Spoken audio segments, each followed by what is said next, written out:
What an unbelievable result. We are witnessing something incredibly special and unique at Aston Villa Football Club right now. You know it's special and unique when we beat a David Moyes team.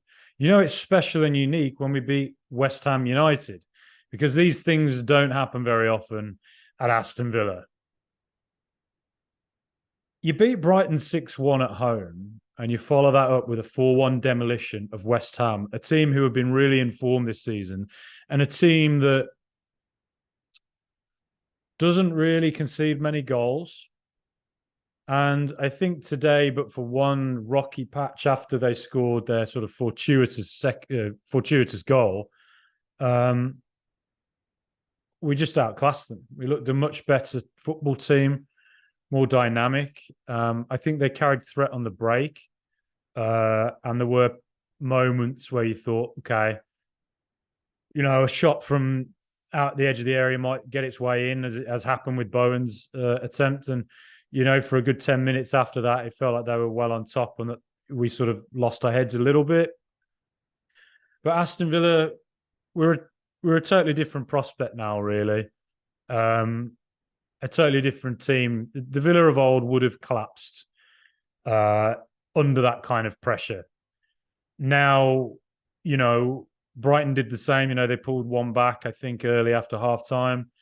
And Villa, again, the pressure would have got to them and it would have all just ended a bit annoyingly, and we'd have, been like typical Villa. Well, typical Villa now is battering teams. 4-0 against Everton, 3-1 Crystal Palace, 6-1 Brighton, 4-1 West Ham.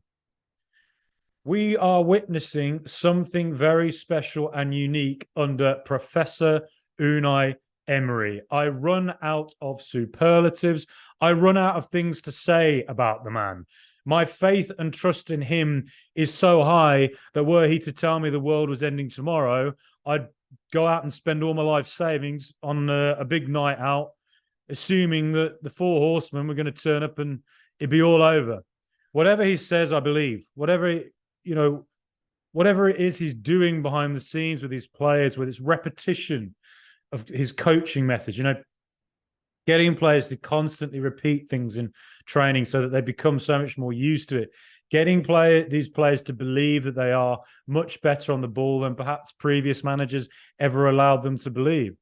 And, the first half today, I think West Ham I think they're a very impressive side under Moyes in what I think he's built there. And I think that they're not a team you look forward to playing. They're a bit of a differentiator in this league. I think in the top, 8 in the league this season, some places might be decided by how some of the top teams do at West Ham away, for instance. Can Arsenal go and win there? Or can Arsenal beat West Ham at home? Or can Spurs beat them at home? And Villa had that test today. And by God, didn't we pass it? First half,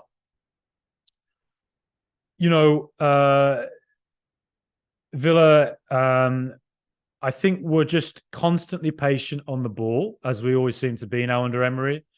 And there was so much lovely kind of just cutting through the lines, those little passes that were just finding their way into Diaby dropping into that sort of number 10 position, or Zaniolo sort of getting in between the defence and James Ward-Prowse. I think Ward-Prowse, obviously positionally, he'd been told where to be, but I think Zaniolo, whether he'd been told by Emery to do this, whether he figured it out himself in the game, it was always just getting in behind Ward-Prowse and finding that position. And I think that was causing quite a lot of problems for West Ham. And eventually the first goal does come about, really, because it comes to Zaniolo, pulls it back to Watkins, and Watkins, so intelligent, realises he has more time on the ball than, most players would panic and do a snapshot when you've got 3 West Ham players closing you down. But, you don't have a lot of time on the ball in football, but sometimes you have more time than you actually think. You just got to think quick. And that's what he did. He waited to the last second and then got it to Douglas Luiz. And my goodness, the deadly one. Scored the penalty in the second half as well. Scored the first goal. It's unbelievable what that man's doing. He to me has entered the Grealish sort of zone where, I think Grealish obviously was levels above really what we had at the time. and really did inspire that team as a talismanic presence. I don't think Villa really need players like that now because I think the squad itself is so confident in how they play. But Douglas Luiz looks to me like a player who is of the level of a Grealish in the sense like he looks to me like somebody who is just doing things all the time that are magic, that work. But he's got it in a kind of such an all-rounded way in midfield. He's such a fantastic player. He's so smart, so clever. Amazing player. And, you trust him to take them penalties because he's got the composure as well. And he shows that composure in centre midfield and he shows that composure when he takes the pens. And, Brazil now, they picked Lucas Paqueta, who again is a very, very high quality player. But there's no reason Douglas Luiz shouldn't be playing or starting for Brazil, quite frankly. He's just a very high level player and a player who I think could play in midfield for a team that wins the Champions League. I think that's how high level he is. And hopefully that's going to be Aston Villa next year. Who knows the way we're playing? Generally all round, I think, obviously we got that goal. I think what I liked as well is that Villa, after this, once the second half starts, one criticism you'd have for us this season is that we've been a bit slow to start in the second half a few times. Brighton was an example of that, I think. But today we didn't start slow. I think I was quite surprised that West Ham didn't really come at us. And we looked kind of, the patterns from the first half repeated themselves. For instance, the Diaby-Watkins link up, very nice. Villa did very well to, put Paqueta under pressure, gives it away. And Ezri Konsa, of all people, winning the pen, score it. And you sort of think Villa's going to go on and win it, fairly comfortably then. But Jarrod Bowen is a very, very good player. He's playing at a really high level at the moment. Very confident. Very fortuitous goal. Could you criticise Dean for it? I mean, he's just one of them, isn't it? I think he'd sometimes just got to say, fair enough. But I'm sure Professor Unai, if there's something he didn't like about it, I'm sure he'll raise it with the players. And then, there was 10, 15 minutes where West Ham were really at it. Bowen particularly really rose to it. And I think Dean looked very shaky against him for a while there.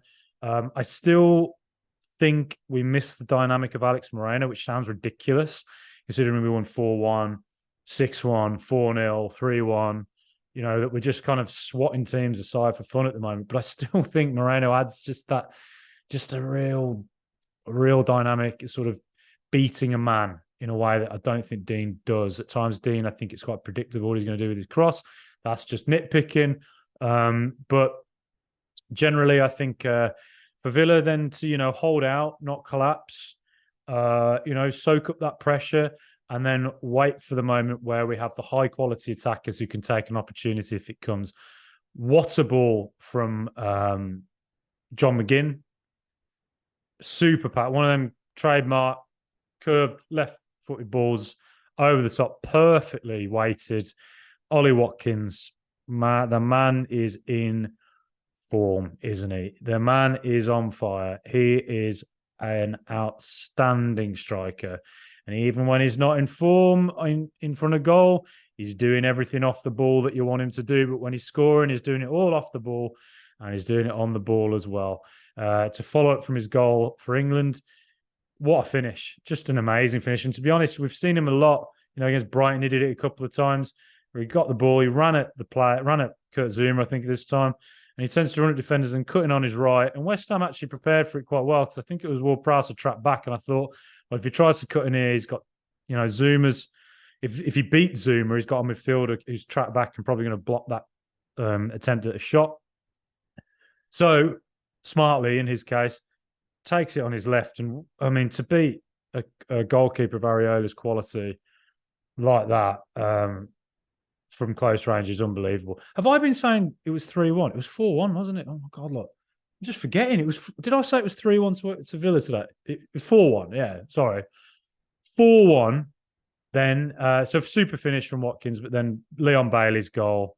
Again, it felt like Villa just took control of it then after that goal. Never allowed West Ham to get a sniff after that perfectly. Kudus came on. He's a very good player. Didn't really get into it. And then Leon Bailey, a good ball from Yuri Tielemans, who's needed a bit of form. I think, it's been not it's been a bit of a slow start from a lot of the time, maybe just being in and out of the team. So a nice ball into Leon Bailey. And Leon Bailey, that was absolutely quality. Selling the West Ham defender like that, coming in and smacking it into the top corner. 4-1. What an absolutely unbelievable performance from Aston Villa. We're witnessing something very special. 11 wins in a row at home. A central midfielder who just cannot stop scoring goals. A striker who's looking like the deadliest in the country at the moment. For his goal involvements all round. Players everywhere that just look so confident and on form. A fixture list that looks, not the toughest compared to what it could be. So, plenty more points hopefully to come if we can, keep performing to our highest level. I'm sort of speechless, really. Like, honestly, like West Ham, we're not beating them in 8 years, 10 straight games. They always beat us. And Unai Emery, the man who's ended curse after curse after curse, started it when he beat Manchester United in his first day as manager at Villa Park. And he continues to do it nearly a year later, finally ending the hoodoo of West Ham. Remarkable. We're witnessing something special. It's hard to argue against that. And look, it's a long season, of course it is, but we're 2 points off the top. It's going to be highly competitive to get in the top 6 this season. Really competitive. Some amazing teams up there. But Villa are really showing that we're a team that are to be taken very, very seriously, for sure, and that we can do this. Onwards. What a time to support the Villa. Up the mighty Villa.